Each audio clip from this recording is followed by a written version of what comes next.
శ్రీమాత్రే నమః శ్రీ గురుభ్యో నమః. ద్వాదశ రాశుల వారికి కూడా అక్టోబర్ 16 నుండి అక్టోబర్ 31వ తారీఖు వరకు ఎలా ఉండబోతుంది అనేటువంటి విషయాన్ని ఇప్పుడు మనం తెలుసుకుందాం. తదుపరి వృషభ రాశి. వృషభ రాశికి సంబంధించి ఈ యొక్క అక్టోబర్ 16వ తారీఖు నుండి 31వ తారీఖు వరకు ఎలా ఉండబోతుంది అనే విషయాన్ని ఇప్పుడు మనం తెలుసుకుందాం.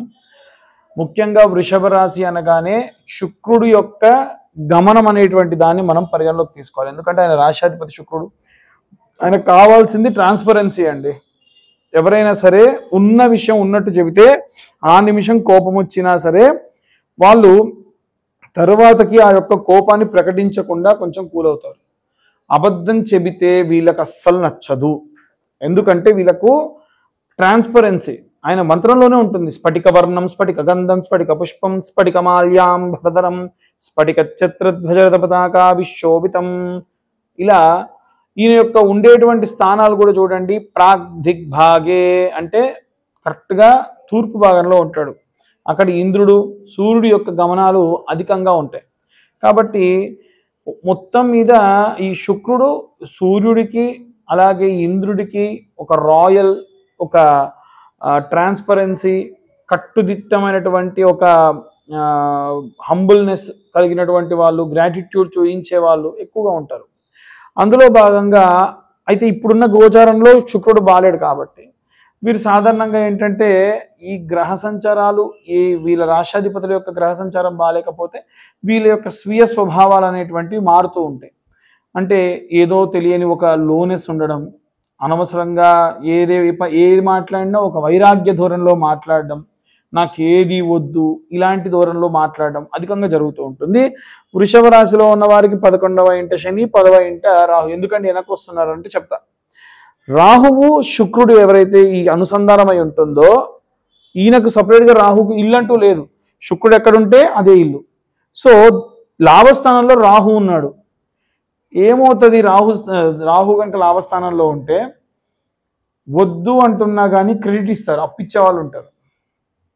ఇప్పుడు బాగానే ఉంటుంది, ఫ్యూచర్లో బాధపడతారు. తర్వాతకి మిమ్మల్ని చాలా మంచి వాళ్ళుగా షో చేస్తూ ఉంటారు మీ ముందు. ఇప్పుడు బాగా షో చేస్తారు, ఫ్యూచర్లో మళ్ళీ వాళ్ళే వచ్చి పీక మీద కత్తి పెట్టి అడుగుతారు. ఇలాంటి మెంటాలిటీస్ ఉంటాయి వాళ్ళకి. సో రాహు ఎప్పుడు దశమ స్థానంలో ఉండొద్దు, వీరికి అసలే ఉండొద్దు. ఇప్పుడున్నటువంటి కాలాన్ని చాలా బాగా, అసలు డబ్బులు ఎలాంటిలా పుడతాయి, మీరు అప్పు తీసుకుంటారు, అన్నీ చేస్తారు. వన్ ఫైన్ డే మీ మీద మీకే కొంచెం బాధ కలుగుతుంది, జాలి కలుగుతుంది మీ మీద మీకు. అరే ఏంట్రా నేను అసలు ఇంత రోజు రోజుకి డబ్బులు ఇలా అప్పు చేస్తున్నాను ఏంటి, లేదా ఇలా ప్రవర్తిస్తున్నాను ఏంటి డబ్బు కోసం అనేటువంటి ధోరణి వస్తూ ఉంటుంది. అలాగే ఈ యొక్క వృషభ రాశిలో ఉన్నటువంటి వారికి ఇక్కడ 11వ స్థానంలో శని. ఈ 11వ స్థానంలో శని మీకున్నటువంటి స్నేహితులలో ఎవరితో అయితే మీరు అంతకు ముందు బాలేదు, మంచివాడు కాదు, అతను ఒక పెద్ద పర్వర్ట్ అన్నటువంటి వాళ్ళతో ఇప్పుడు మీరు తిరుగుతూ ఉంటారు. అసలు ఎవరైతే మీకు కరెక్ట్ కాదో వాళ్ళతోనే ఎక్కువ మాట్లాడడం చేస్తూ ఉంటారు. ఇవన్నీ కూడా ఏంటంటే ఇప్పుడున్నటువంటి గ్రహస్థితుల్లో ఈ 2 గ్రహాలకు సంబంధించినటువంటి విషయం. అందులో భాగంగా 3వ స్థానంలో గురువు. అన్నదమ్ములు, అక్క చెల్లెళ్ళు, లేదా మీ కుటుంబ సభ్యులు, పిల్లలు ఎవరైతే ఉంటారో వాళ్ళు మిమ్మల్ని చాలా బాగా మంచిగా చూసుకుంటారు, చాలా బాగా అర్థమయ్యేటట్టుగా చెప్తారు. మీరు కూడా మీకు ఇవన్నీ వదిలిపెట్టి ఒక పక్కకు పెడితే మీకున్నటువంటి ఓన్ టాలెంట్ ఉంటుంది కదా, ఆ కమ్యూనికేషన్ స్కిల్స్, మాట్లాడే విధానం, ఇదంతా మీకు చాలా లాభపడుతుంది. అలాగే 4వ స్థానంలో కేతువు. ఎట్టి పరిస్థితుల్లో 4వ స్థానంలో కేతువు సాధారణంగా మంచిది కాదు, కానీ ఇప్పుడు ఉన్నటువంటి టైము, ప్లేస్ అనేటువంటిది బాగుంది. కాబట్టి ఏదైనా సరే ఈ కేతువు మీకు ఇందాక చెప్పే కదా, అప్పులు ఇప్పిస్తాడు, బ్యాంక్ లోన్స్ వస్తాయి. ఏవైనా సరే మీరు పని చేయాలనుకుంటే ఒక పక్క లాస్ అనేటువంటిది వస్తూ ఉన్నా లాభము, అప్పులు రావడము ఇవన్నీ కూడా వస్తూనే ఉంటాయి. ఇప్పుడు బాగానే ఉంటుంది. ఇది ఒకసారి అలవాటైతే తర్వాత చాలా ఇబ్బంది అవుతుంది, బాగా డల్ అయిపోతారు. ఎప్పుడైతే విటమిన్ ఎం తక్కువైతే మనిషి డల్ అవుతాడు అంట. విటమిన్ ఎం అంటే ఏదో కాదు, మనీని ఎప్పుడు చూసేటువంటి వ్యక్తి కనుక చూడకపోతే బాగా లో అయిపోతారు. అలాంటి ఇబ్బందులు ఉంటాయి. అలాగే ఈ యొక్క వృషభ రాశిలో ఉన్నటువంటి వారికి 5వ స్థానంలో శుక్రుడు. లవ్ బ్రేకప్స్, ఇది ఒక బాధ. అలాగే భార్యతో కూడా ఒక ఉంటున్నాము అంటే ఉంటున్నాం తప్ప ప్రాపర్ రిలేషన్షిప్లో లేము అనేటువంటి ధోరణి కూడా కనిపిస్తూ ఉంటుంది. ఆడవాళ్ళు కూడా ఏంటంటే ఏమిటో తెలియదు, మా వారు మాట్లాడట్లేదు, వాటితో నాకు సరైనటువంటి మెంటల్లీ అండ్ ఫిజికల్ రిలేషన్షిప్స్ లేవు అని భార్యాభర్తలు ఇద్దరు మాట్లాడుకుంటూ ఉంటారు సాధారణంగా. అలాగే షష్టమ స్థానంలో సూర్యుడు, బుధుడు, కుజుడు. సూర్యుడు ఎప్పుడు కూడా 6వ స్థానంలో బాలేకుండా వక్రగతిలో ఉంటే ఇండిసిప్లిన్డ్గా ఉంటారు, పనులు ఏవి ప్రాపర్గా కావు. సో ఎట్టి పరిస్థితుల్లో చాలా జాగ్రత్తగా ఉండండి, పనులు ప్రాపర్గా ప్లాన్ చేసుకోండి. బుధుడు బాగున్నాడు, బిజినెస్ బాగా రన్ అవుతుంది, ఎటువంటి డౌట్ లేదు. 28వ తారీఖు వరకే బిజినెస్లు చేసే వాళ్ళందరికీ కూడా బాగుంటుంది. ఆఫ్టర్ 28 ఈ గ్రహ సంచారం ఇందులోకి మారుతుంది, వృశ్చికంలోకి కుజుడు కూడా వస్తాడు. అప్పుడు ఏమవుతుందనంటే భూ సంబంధిత వ్యాపారాలు చేసే వాళ్ళకు బాగుంటుంది, మీడియేటర్షిప్ చేసేటువంటి వాళ్ళకు బాగుంటుంది, భూమిని నమ్ముకొని భూమి అమ్మాలనుకునే వాళ్ళకు కూడా అనుకూలంగా ఉంటుంది. వీటితో పాటుగా రైతులకు, చేతి వృత్తులకు, కుల వృత్తులు చేసే వాళ్ళకు కూడా ఆఫ్టర్ 28 ఇది బాగుంటుంది. ఎప్పుడు కూడా కుజుడు ఎక్కువ రోజులు ఒక చోట స్థిరంగా ఉండడు.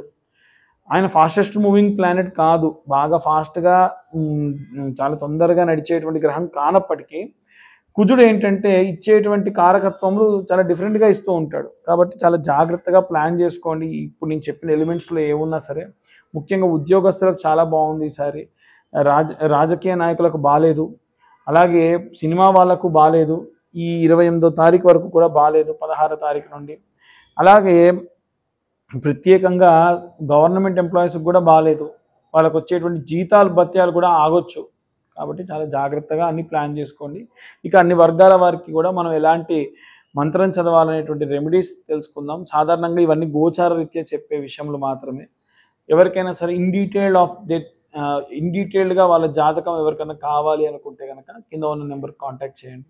చాలామంది వీడియో చూస్తున్నారు కానీ లైక్ చేయట్లేదు, సబ్స్క్రైబ్ చేయట్లేదు కదండి. కొంచెం సబ్స్క్రైబ్ చేస్తే మాకు కూడా కొంచెం ఏదైనా కొంచెం ఎంకరేజ్మెంట్గా ఉంటుంది. దయచేసి కొంచెం అందరు కూడా సబ్స్క్రైబ్ చేయండి. ఇక అందరూ కూడా ఏ మంత్రం చదవాలి అనేటువంటి విషయాన్ని, ఎలాంటి రెమెడీస్ తీసుకునే విషయాన్ని ఇప్పుడు మనం తెలుసుకుందాం. ఇప్పటి వరకు మనము అక్టోబర్ 16వ తారీఖు నుండి 31వ తారీఖు వరకు ఉన్నటువంటి గ్రహ సంచార రీత్యా అన్ని విషయాలు కూడా చెప్పడం జరిగింది. విశేషంగా మీరందరూ కూడా ఏదైనా మంత్రం చదివితే మంచిది అనుకుంటే క్లిష్టమైనటువంటి పరిస్థితుల్లో ఉన్నారనుకోండి, మనకు కొన్ని రకాలైనటువంటి దారుణమైనటువంటి దుష్టగ్రహాల వల్ల ఇబ్బంది అనుకున్న వాళ్ళు కొంతమంది ఉంటారు. ప్రత్యేకంగా చేసుకుంటే ఆరోగ్యరీత్యా బాగుండదు, ఆర్థిక రీత్యా బాగుండకుండా కొంతమంది ఉంటారు. వీటన్నిటికీ సంబంధించి హనుమద్ భడబారణ స్తోత్రం అని ఉంటుంది. ప్రతిసారి నేను రాసి కింద డిస్క్రిప్షన్లో ఇస్తున్నా, ఇవన్నీ చెప్తున్నా కదా, నిజంగా చెప్తున్నానండి. హనుమద్ భడబారణ స్తోత్రం కనుక ఎవరైనా ఒక్కసారి వినండి, జస్ట్ ఇంకా వీలైతే యూట్యూబ్లో హనుమద్ భడబారణ స్తోత్రం బై రస్రాజ్ మహారాజ్ అని ఒక ఆయన ఉన్నాడు. ఆయన ఓం హం హం హం హం హనుమంత ఇలాంటివి షార్ట్స్లో చాలా వచ్చి వినుంటారు మీరు. ఆ గొంతుతో పాడతాడు, అద్భుతంగా ఉంటుంది. మీరు ట్రావెలింగ్లో ఉన్న రోజు ఒకసారి అది విన్నా చాలా మంచి ప్రశాంతత లభిస్తుంది. ఎన్నో అద్భుతమైనటువంటివి ఉన్నాయి, కానీ హనుమద్ భడబారణ స్తోత్రం అనేటువంటిది చాలా మంచి శక్తినిస్తుంది. ఒకటి. రెండవది, ఆడవాళ్ళు నిత్యము కూడా దుర్గా కవచం చదవండి. మీరు ఒకవేళ డేట్లో ఉన్నప్పటికీ మనసులో ఆ యొక్క దుర్గా కవచం పఠనం ఒకసారి చేయండి, చాలా మంచి సత్ఫలితం ఉంటుంది. బయటికి చదవద్దు, డేట్లో ఉన్నప్పుడు మనసులో స్మరించవచ్చు, ఎటువంటి సందేహం లేదు, దోషం లేదు. నిత్యము కూడా ఒకసారి దుర్గా కవచం పొద్దున, మధ్యాహ్నం, సాయంత్రం చదివితే చాలా మంచిది. డబ్బు పరంగా చాలామంది అడుగుతున్నారండి, మాకు డబ్బు కావాలండి.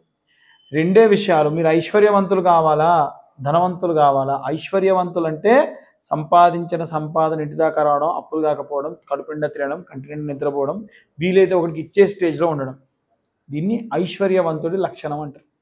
పిల్లా పాపలకు లోటు లేకుండా మంచిగా ఇంటికి రాగానే పిల్లలు మంచిగా ఆనందంగా సంతోషంగా ఉండడం, ఏ రోగాలు లేకుండా ఉండడం. మరి ధనవంతులు అంటే రోగాలు ఉంటాయి, రొస్తులు ఉంటాయి, భార్యాభర్తలు కలిసి ఉండరు, డబ్బు మాత్రం మెండుగా ఉంటుంది, కడుపు నిండా తినలేడు, కంటి నిండా నిద్రపోలేడు, డబ్బు ఏమవుతుందో, ఎవడు కొట్టేస్తాడో, ఏమవుతుందో ఆలోచనలతోనే వచ్చిపోతాడు. మనం ఐశ్వర్యవంతులం అవుదాం, ధనవంతులం కాదు. ఐశ్వర్యవంతులు అవ్వాలంటే ఏం చేయాలండి అంటే నిత్యము కూడా మహాలక్ష్మి అమ్మవారి యొక్క అష్టోత్తర శతనామావళి అని ఉంటుంది. ఈ అష్టోత్తర శతనామావళి ఉదయము, మధ్యాహ్నము, సాయంత్రం పారాయణలాగా పారణ చేయండి. అంటే ఓం ప్రకృత్యై నమః, ఓం వికృత్యై నమః, ఓం మహామాయినే నమః, ఓం కైవల్యప్రదాయినే నమః, ఇలా ఉంటుంది మంత్రం. ఈ మంత్రము అలా నిత్యము కూడా చేయండి 108 సార్లు. మీకు డబ్బు, ఐశ్వర్యము, అష్టలక్ష్ములు వస్తారు. కాబట్టి విశేషంగా ఇవన్నీ చేయడం మంచిది. చాలామంది వివాహం కాని వాళ్ళు, సంతానం కాని వాళ్ళు ప్రత్యేకంగా చాలా ఇబ్బందులు పడుతూ ఉన్నారు. వారందరి గురించి ఇప్పుడు మేము ఒక 40,000 అండి, 50,000 అండి పూజ చేయించుకోండి అంటే చాలా కష్టంగా చాలామంది ఇబ్బంది పడుతూ ఉన్నారు. వీళ్ళందరి కోసం కూడా ప్రత్యేకంగా ప్రతి నెల ఆఖరి మంగళవారం నాడు అమ్మాయిలు, వివాహం కాని అమ్మాయిలకైతేనేమో వరపాశుపతము అనేటువంటి హోమము, అభిషేకము, అబ్బాయిలకైతేనేమో కన్యాపాశుపతము, కన్యా హోమము అనేటువంటి అభిషేకము, హోమము నిర్వహించబడుతుంది. ఇది సామూహికమే, కానీ ఎవరికి వాళ్ళకే శివలింగం ఉంటుంది, ఎవరికి వాళ్ళకే హోమం కూడా ప్లాన్ చేస్తాం. లేదంటే 9 మంది ఉన్నారంటే ఒకే హోమగుండంలో ఒక దిక్కుకు 3 చొప్పున కూర్చోబెట్టి 9 మందితో హోమం కూడా చేయిస్తారు. ప్రత్యేకంగా ఇలా చేయడం వలన ఖచ్చితంగా వివాహం కాని వాళ్ళకు వివాహం అవుతుంది. సంతానం కాని వాళ్ళకు కూడా సంతాన పాశుపతం అని ఉంటుంది. సంతాన పాశుపతం శివుడికి అభిషేకం, తర్వాతకి హోమం కూడా ఉంటుంది. ఈ పూజాది క్రతువులకు, అర్చకులకు, పూజా సామాన్యులకు అంతా కలిపి 15,000 రూపాయలు మాత్రమే. ఇవి అర్చకుల యొక్క, అంటే 2 అర్చకులకి, సామాగ్రికి అంతా కూడా ఇందులోనే తీసుకోవడం జరుగుతుంది. వేరే తీసుకోం. ఈ నెల అయితే అక్టోబర్ 28వ తారీఖు ఉంటుంది. ఆసక్తి కలవారు ఎవరైనా సరే కింద ఉన్న నెంబర్కు కాంటాక్ట్ చేసి మీరు ఈ యొక్క పూజలో పాల్గొనవచ్చు. సర్వే జనా సుఖినో భవంతు. స్వస్తి.